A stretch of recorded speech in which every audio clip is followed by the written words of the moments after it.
What do you think, Mist? Do you think it's too dramatic? You can't see her, but she just laid her little head down.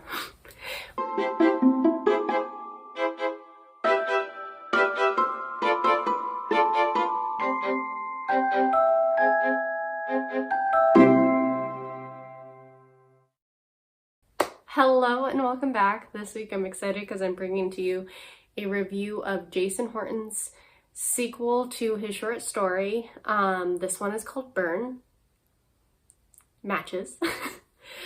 I think I'm funny. So, this is, as he describes it, a novella, and I did pretty much agree with that because it's longer than his last short story, but it's definitely shorter than like any of the usual books I read. This kind of takes place picking up where mine dropped off. Jason and Lucy are in love, and who here doesn't love good romance? And meanwhile, Tristan is this crazy jealous guy who is trying to break them up. But we get to learn a little bit more about Tristan. So, it starts out where Jason and Lucy, they're just Twitter-pated. Like, I feel like they're Bambi and Feline, or whatever her name is, I don't know. They're just so happy, and we meet Lucy's parents, and her mom is like very supportive, like, oh my gosh, you guys are so cute. Her dad, meanwhile, is like, he's dangerous, like he's gonna get you killed or something, and I don't trust that. And on one hand, you're like, oh my gosh, come on, Lucy's dad. But on the other hand, you're also like, he has a point. Jason himself isn't bad news, but he's kind of brought about bad news, which is unfortunate for Jason. But you know what? Jason holds his own because he overheard this whole conversation. I won't spoil how. And he's like, sorry, this is me. So I love too that when Tristan does strike, Jason tries to push her away because he's doing the whole like dude thing where he's like, nah, I can handle this, babe, like I got it, which is just like, I don't love that trope. I'm gonna be real. But Jason Horton, the author, turns that trope on its head because even though Jason starts out that way, Lucy's like, no, I love you. This guy's also threatening me. I'm not gonna let him threaten you and possibly get away with it. You're crazy. So she sticks to her guns and insists on helping take down this guy. And I love that. I love a good, strong female character because it's not like we don't have that in a lot of literature. It's just that I think her strong, realistic character is just super realistic. But Jason accepts her help. Like, he doesn't further the macho-ness. He actually accepts it. And he's like, oh my gosh, you're bringing up ideas that I didn't even think about. So Tristan, because I mentioned in my mini vlog that we got a little bit more context of him, which I needed. Like, this isn't even a situation where I'm like, oh my gosh, I love the character development. Like, no, I needed this context because my one kind of gripe, I guess, with this story is that Tristan just seems very overly dramatic.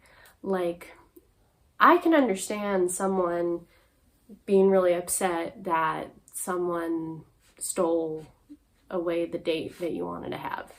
But like, setting a forest on fire? Setting a building on fire? And then trying to roofie the girl whose dad you just screwed over and then thinking that she's gonna just fall in love with you because you have a lot of money and nice cars? Like, no, that's not realistic. So at the beginning, I was kind of just like, dude, it's a little much. But then in a conversation between Jason and Lucy, I almost called her Lizzie, she's like, what is all of this? And he's like, it's my research. And they're having a conversation about like Tristan and everything that he's involved in, like criminally and whatever. And Jason makes a comment that he's like, I think he has obsessive love disorder, which is a thing. I think he's a pyromaniac, and I think he's got a narcissistic personality disorder. And I was like, didn't know that was a thing. 100%. Obviously, this guy's a narcissist. So that just gave more context, because I was like, why the hell would you go to so far and insane of lengths just to get a girl who you really don't stand a chance with? Because Lucy's kind of that like ultimate girl. Like, she's super hot, she's super like fit, like she's just that girl.